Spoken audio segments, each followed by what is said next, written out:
श्री स्वामी समर्थ. नमस्कार. धार्मिक अध्यापन या आपल्या यूट्यूब चॅनलमध्ये सर्व स्वामी भक्तांचे स्वागत आहे. मी आज तुम्हाला काळभैरव जयंती कशी साजरी करावी, नैवेद्य, कालभैरवांचे दर्शन, स्तोत्र व मंत्र तसेच कालभैरवांचे विशेष महत्त्व सांगणार आहे.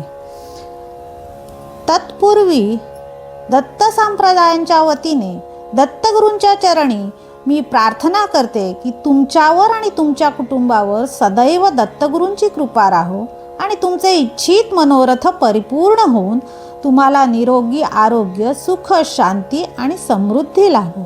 श्री गुरुदेव दत्त. कालभैरव हे भगवान शिवांचे रुद्र रूप आहे. यांच्या अवतरणाचा म्हणजे जन्मदिवस म्हणून मानला जातो तो कालभैरव जयंती. हा दिवस कृष्ण पक्षातील अष्टमी तिथीला येतो. हा दिवस यावर्षी 11 नोव्हेंबरच्या मध्यरात्रीपासून सुरू होऊन 12 नोव्हेंबरच्या रात्रीपर्यंत आहे. या दिवसाला विशेष महत्त्व आहे. या दिवशी कालभैरव मंदिरात विशेष पूजा केली जाते. कालभैरव हे शिवाचे रौद्र रूप आहे, म्हणून पूजा करताना शिस्त, श्रद्धा आणि संयम ठेवणे फार महत्त्वाचे असते. ही पूजा रात्री 12 वाजताची विशेष महत्त्वाची मानली जाते. ही वेळ भैरवांचा काल मानले जातं. आपल्याला शक्य असल्यास त्यावेळेस करावी, नाहीतर मिळेल त्यावेळेस पूजा करावी. काळभैरव मूर्तीसमोर मोहरीच्या तेलाचा दिवा लावावा. काळभैरवाला काळ्या किंवा निळ्या रंगाची फुले वाहावीत. मोहरीचे तेल, गुळाची पोळी, जिलेबी, नारळ, फळे असे कालभैरवांना अर्पण करतात. अर्पण केलेला पदार्थ नैवेद्य म्हणून लोकांना द्यावा. एका काळ्या कपड्यामध्ये 11 रुपये, काळे तीळ, मुठभर काळे उडीद, 1 सुपारी असे बांधून काळभैरवांस अर्पण करावे. सोबत 1 नारळ व हार घ्यावा. काळभैरवांना विनंती करावी की मी स्वामी समर्थ महाराजांचा सेवेकरी माझ्या केंद्रातील मार्गदर्शनानुसार माझ्यात अमुक कामासाठी मी हे श्रीफळ व हार अर्पण करीत आहे. आपण कृपा करून माझे काम करावे आणि काम झाल्यानंतर पुन्हा काळभैरवांच्या भेटीस यावे. काही ठिकाणी मंदिराच्या बाहेर कुत्र्यांना प्रसाद म्हणून चपाती, गूळ खाऊ घालतात, कारण कुत्रा हा काळभैरवांचं वाहन आहे. दर्शन व पूजा झाल्यानंतर तिथेच बसून ओम कालभैरवाय नमः हा मंत्र 108 वेळा म्हणावा. तसेच कालभैरव अष्टक किंवा भैरव कवचाचे पठण करावे.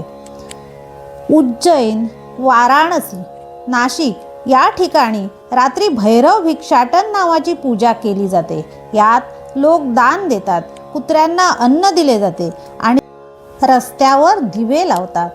काल म्हणजे वेळ आणि भैरव म्हणजे भयाचा नाश करणारा. त्यामुळे कालभैरव म्हणजे वेळेचा आणि भीतीचा स्वामी, जो आपोआप अडथळे, भय आणि मृत्यूवर नियंत्रण ठेवतो. कालभैरव दर्शन केल्याने मनातील भीती, असुरक्षितता आणि नकारात्मकता दूर होते. भक्ताला आत्मविश्वास, धैर्य आणि स्थैर्य प्राप्त होते. शनी, राहू, केतू यासारख्या ग्रहदोषांपासून संरक्षण मिळते. काळ आणि कर्म यांच्यावर नियंत्रण मिळविण्याची शक्ती वाढते.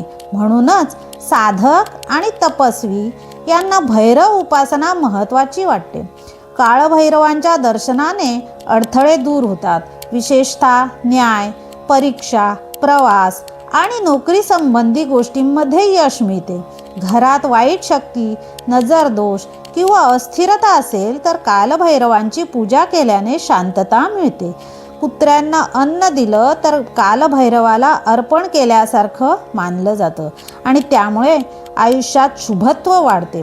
काळभैरव आपल्या भक्तांची रक्षा करतात असं शास्त्र सांगतं. काळभैरवांना काशीचा कोतवाल म्हणतात. काशीत जाताना त्यांचे दर्शन घ्यायचे आणि निघताना काळा दोरा बांधायचा अशी प्रथा आहे. काशी, वाराणसी येथील काळभैरव मंदिरात दर्शन केल्याने मोक्षप्राप्ती होते असे मानतात. उज्जैन येथे काळभैरव मंदिर आहे. तेथे काळभैरवाला मद्याचा नैवेद्य देण्याची प्रथा आहे. नाशिक, त्र्यंबकेश्वर, ओंकारेश्वर, नेपाळ आणि श्रीशैलम येथेही प्रसिद्ध भैरव मंदिरे आहेत. सर्व शक्तिपीठांच्या ठिकाणी भैरवांचे स्थान असते.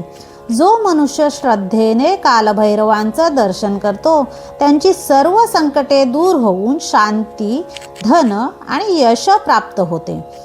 मनामध्ये नकारात्मकता न ठेवता भीतीने नव्हे तर शरणागतीने दर्शन घ्यावे.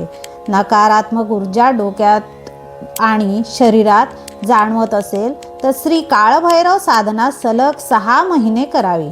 काळभैरवांचा ध्यास लावला तर कर्तव्यनिष्ठा देखील ठेवली पाहिजे. धर सोड वृत्ती ठेवल्यास काळभैरव कधीही भाव देणार नाहीत. नेहमी जमेल तितके दत्तसाच्यात बसण्याचा प्रयत्न करावा. श्री काळभैरवांच्या कक्षेत आल्याशिवाय नशिबाचे चक्र फिरत नाही. यांच्या साधनेमुळे माणसाला असणारे पितृदोष, नजरदोष, शत्रुबाधा, ग्रहबाधा, पिशाचबाधा, भानामती, करणी इत्यादी संकटांपासून मुक्तता मिळते. हे दैवत विधिलिखितही अडवते. श्री काळभैरव शैतानी शक्तींना नाचवणारे एकमेव ज्वलंत दैवत आहे. हे दैवत सद्गुरुदासांसाठी प्रेमळ आणि भक्तवत्सल आहे. ते घरातील वास्तुपुरुषापासून ते कुलदेवतेच्या दैत्यमुखापर्यंत कुणालाही कुठेही आणि कसंही संपवू शकतं. गोस्वामी तुलसीदास यांनी देखील भैरव यातना भोगल्या आहेत. शनी महाराज हे काळभैरवांचे सर्वात मोठे भक्त आहेत. श्री काळभैरव सूक्ष्म देहातील वासनेची कर्मे नष्ट करतात. काळभैरवांना क्षेत्रपाल असेही म्हणतात. क्षेत्र म्हणजे शरीर आणि पाल म्हणजे पालनकर्ता.